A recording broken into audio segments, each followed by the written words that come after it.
All right, folks, Dr. Santander from All Holistic Medicine. Thanks for joining me. And we're going to talk about depression. Depression. Ugh. Ugh. So I got some questions here about depression that I'm going to go through and answer. I've experienced depression. I know probably everybody on earth has experienced it at some point. I want to start off by saying there's always something that we can do for it 99% of the time.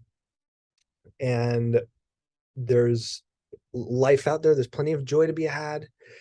And I think depression is feeling in a lot of ways like we're not necessarily on our path. We're not doing what we want to do. We're not following our joy. We're not feeling excitement in participating in life and rubbing up against life in a way that brings that feeling of life to us. So we're going to look at depression and we're going to unpack it a little bit and talk about what can be done for it, and from at least from the East Asian medicine perspective, acupuncture, herbs, stuff like that, Chinese medicine. So can depression be cured? Cured, again, is a funny word that is tricky. Can is is there something that can be done for depression to make it better and less in the way of living your life? Yes, definitely. Acupuncture, herbs, meditation, supplementation, blood testing, seeing a naturopathic doctor, playing fun sports, learning new hobby, doing something in life that brings meaning and that is makes life worth living for you, and getting out from under the things that make you feel stuck.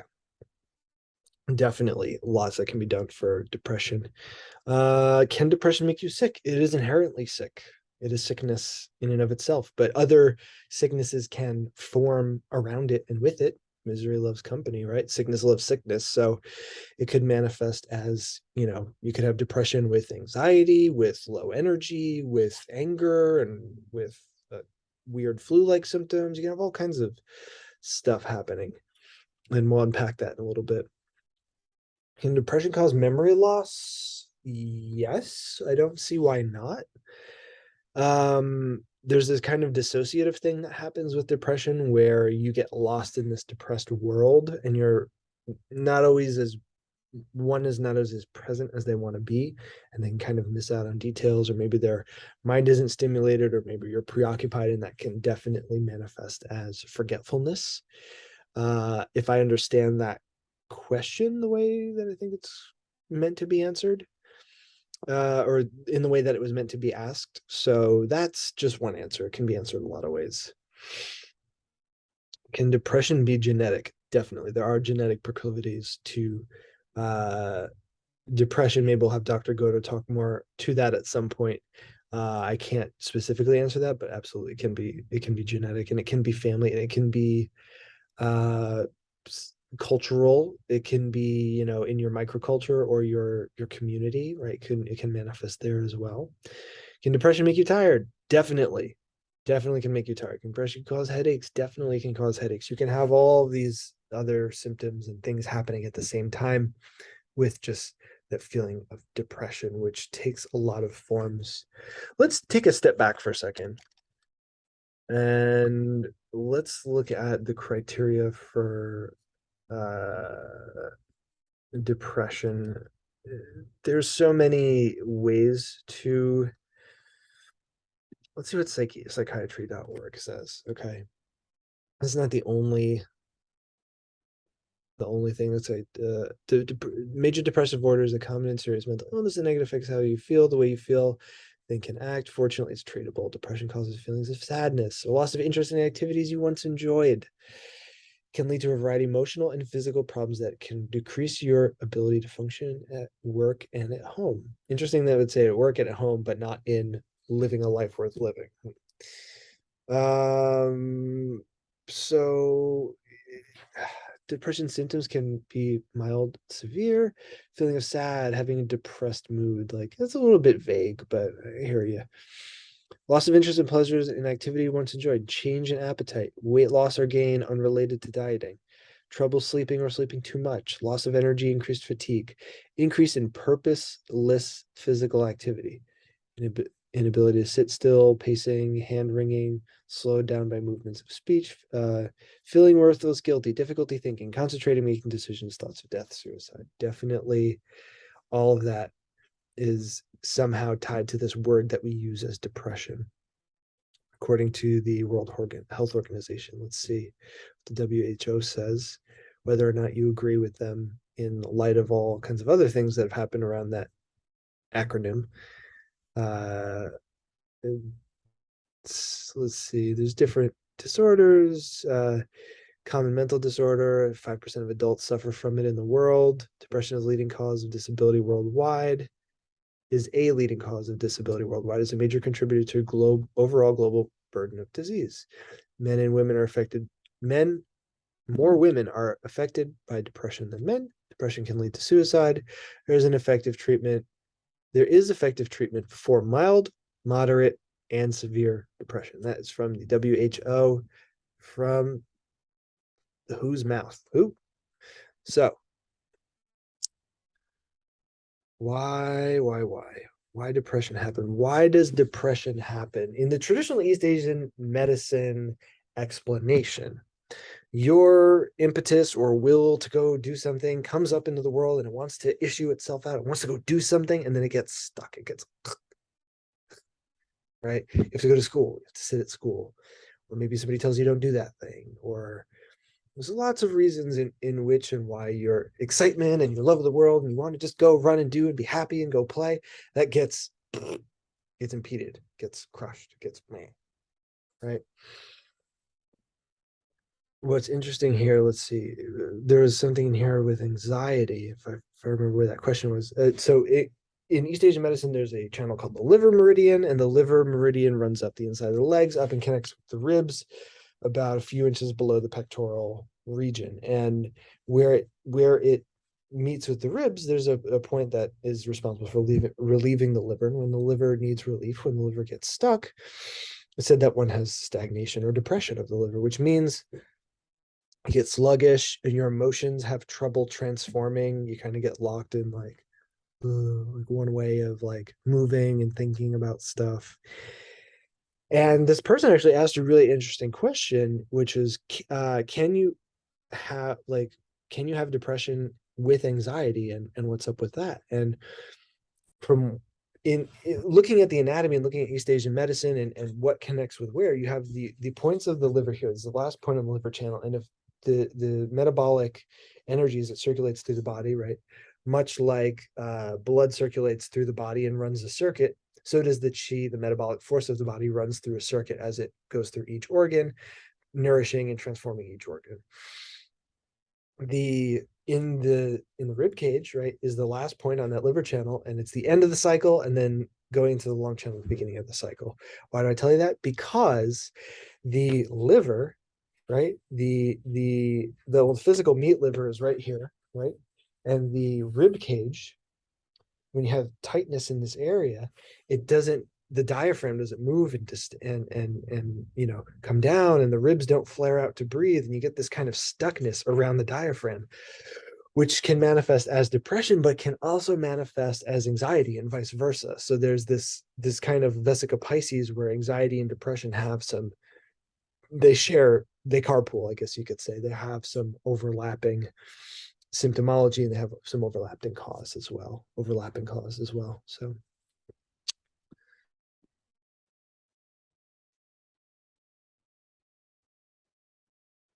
let's see what depression feels like. What does depression feel like? I think it manifests differently for a lot of different people, but I know for me, when I've experienced it, it feels like, who cares? It's this burning inside of this burning suffering, like smoldering suffering, and where you feel agitated and awful and terror, just suffering upon suffering. And at the same time, you feel apathy, like you don't want to get up and do anything about it. And it's that thing is tremendous. That's a tremendous paradox. And it's frustrating for the person who's experiencing that to go through that. And simultaneously, I also believe that phenomenon is the answer to depression, or at least a way out of depression. So when you look at that, you see, when you look at yourself experiencing depression, like lack of wanting to do anything, lack of wanting to move, wanting to get up and feeling that smoldering sensation, like, gosh, like, this is the worst thing ever. When that thought arises, that is your impetus and that is your way out. And you listen to that thing and you say, you know what? I'm not going to be stuck in this depression anymore. I refuse to be depressed. And you follow that idea and you follow that and you say, what just led me to that? I'm sick of this, right? I'm sick of feeling this way. If you take that and run with it, you will get better and you will not experience depression the same way. And you will not be ruled by depression and you will not be held back by depression. And it doesn't have to be that way. So what depression feels like kind of feels a bit like that. It's kind of what it looks like. What does it look like? It looks like not showering, not caring, not taking care of yourself, not getting up and moving around, not being an active person in your life, not being engaged and active in other people's lives, right? To a healthy extent, you can be too nosy and worried about other people. You can be crazy in your own life and not settled, right? Not necessarily talking in extremes. You're talking about kind of seeing that what does it look like at its extreme so we can notice it in ourselves, right? What does depression look like in its worst forms, and what can we do, right? The brain, I'm not a neurologist, so I'm not really going to answer that. Will depression ever go away? Definitely. It will go away more quickly if you do something about it, if you take part in resolving it. Definitely. Yeah, definitely. Depression can change, depression can go away. One doesn't have to be uh defined by depression. Doesn't You don't have to live as a depressed, but you don't have to identify as a depressed person. I'm a depressed person. No, you're a person who experiences a depressed state, right? You can decide. For some people it's helpful to have that distinction, right? I'm an alcoholic, people will say, right? I identify as an alcoholic, I acknowledge that I'm an alcoholic, and I acknowledge that I'm a depressive, right? If that helps you to go to that place, to get out of that struggle, then okay, I can respect that that's a phenomena that happens in life. But I personally don't believe that one needs to identify as a diseased person to transcend their disease. So believe what you will. It's up to you. Believe what you need to believe to get out of the situation. Will depression ever go away? You're damn straight. You got to do something about it. You got to find people who can help you. You got to find people who've been depressed and who've gotten out of depression. And it's definitely possible.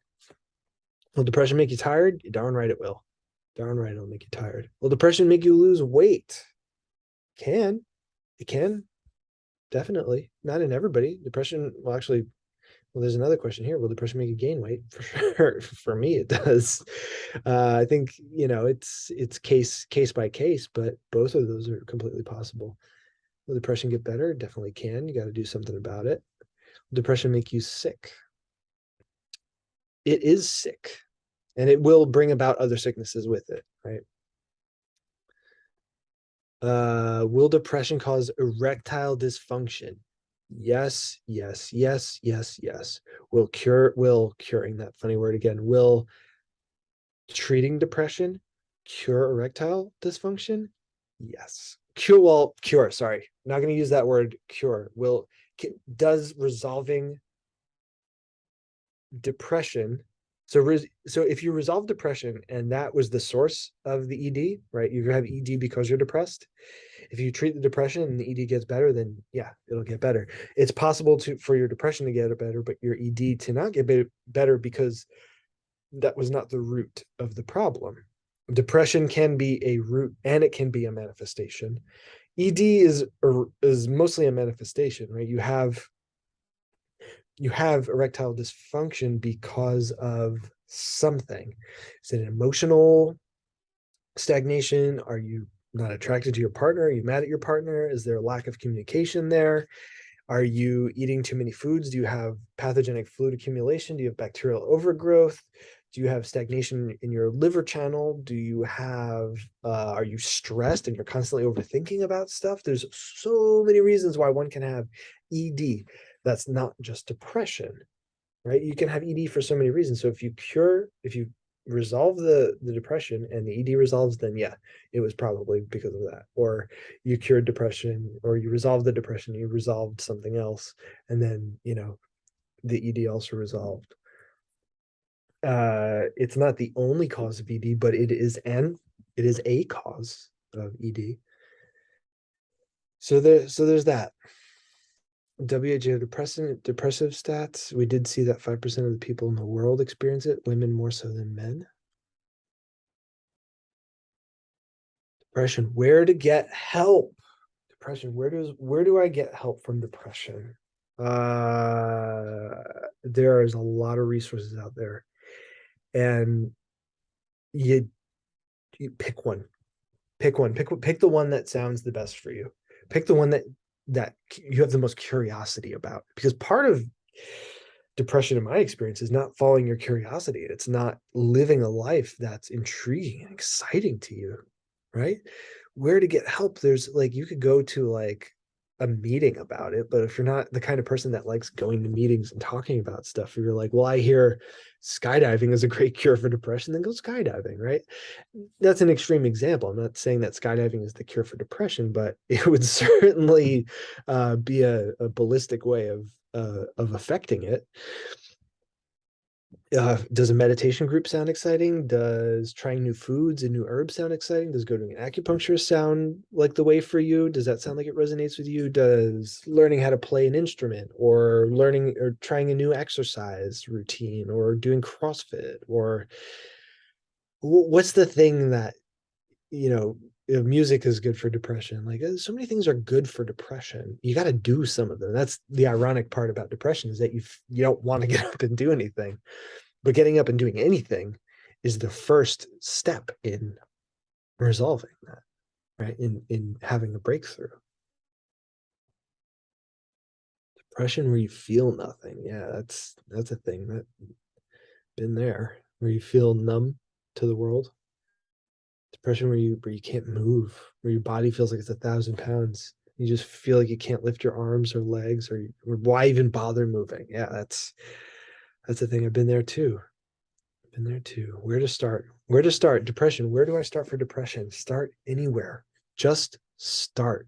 It's not, there's no perfect thing that you can do for depression. There's no perfect silver bullet for depression. Do something. And you know what? If you experience depression all the time, most of the time, it's gonna be a fight. It might be, maybe you're not a fighter, but now you are, right? This is a fight for your life. You're literally fighting for your life, and it may not necessarily be your death. Depression has caused many a death, but it may be that depression is taking away a life worth living from you, right? And that's no small thing, man. That is, nobody wants that. Nobody wants to live a life that's not worth living. It's, why not die at that point, right? So where do I start? Start anywhere. Start with your interest. Start with something that is a curiosity of yours. Start like, ooh, like, oh, I wonder about that. Maybe follow a weird like internet rabbit hole where you want to learn about a thing, and what are you curious about? What do you gravitate towards? Wander a little bit, right? Wander. They say that, one of the formulas that helps to treat early onset of depression is a formula that's called, in East Asian medicine, the free. So when I say formula, I mean an herbal uh, uh, a group of herbs that work synergistically with each other to treat a set of circumstances. And in this case, we're talking about depression. So one of the major depression formulas in East Asian medicine is called the Free and Easy Wanderer uh, potion, pill, decoction. Potion is a little bit of a kooky word for that, but formulation, right? Chemical amalgamation. The Free and Easy Wanderer chemical amalgamation doesn't have the same ring as the Free and Easy Wanderer herbal decoction, right? Whatever. It doesn't really matter. But that idea of wandering, right, and being this kind of person who explores their world and is one with their world. Like, ooh, what's that? What's that? What's that? Like wandering around, being curious, being having the mind like a child, right? Like, can I do that? Like, what is that? Rather than I can't do that. I'll never do that. Nothing will ever get better. Nothing will ever change. I was told by somebody once when I was experiencing that state that it was selfish and it was indulgent, that I was actually indulging or was overly indulgent in that emotion. I was super offended. And I was like, I was guffawed, but they were right. So, you know, I guess it's good to be offended here and there. How depression affects daily life. It affects so much. It affects so much of daily. Depression makes it harder for to do stuff in daily life. It makes it harder to want to go to work. It makes it harder to get up and get moving in the morning. It makes it harder to do anything that requires any amount of effort, like cook or do the dishes or put the dishes away. And like you look at a task in your house, and when you have depression, you're like, oh, I can't do that. Oh, I gotta do that. Oh, that thing too. And you turn, you go sit down. You're like, oh, now I'm sitting down. What a piece of crap I am. Oh, I'm the worst. Like, and it's just this implosion of garbage, like looking at yourself as a pile of garbage and seeing your garbage and not wanting to deal with it. That's just one way that's how I've experienced it, right? It's not the only way, but that's what it can look like. So, can depression cause insomnia? Yes, yes, yes, yes, yes. Definitely can. Definitely can. And resolve the depression and the sleep cycle gets better. Or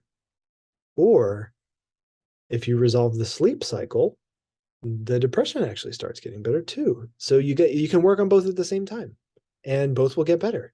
You can choose one and the other one will get better as well. So you can do it, right? You want to one wants to regulate, or at least what I do is I try to keep my schedule, my circadian rhythm, my daily routines with enough regularity and enough boundaries on it that I go to sleep at a good time and I get enough rest that I need to accomplish the things in the day that give my life meaning. And by focusing more and more of my energy and my attention on the things that give my life meaning and the things that give me insight and make me feel alive and happy and healthy and strong, that also helps to making scheduling worth it for me and making like having a regularity in the sleep schedule, that it makes that worth it for me as well. So I hope it didn't go too far off the rails. There's a lot of questions or a lot to think about, but I super appreciate you listening. I hope this is helpful. Share this with somebody who you think needs it. My name is Dr. Santander from Law Holistic Medicine. I work with people in person and online. And if you're suffering, you don't have to suffer alone, and you don't have to suffer too much longer, hopefully. So go do something, and thank you for your time.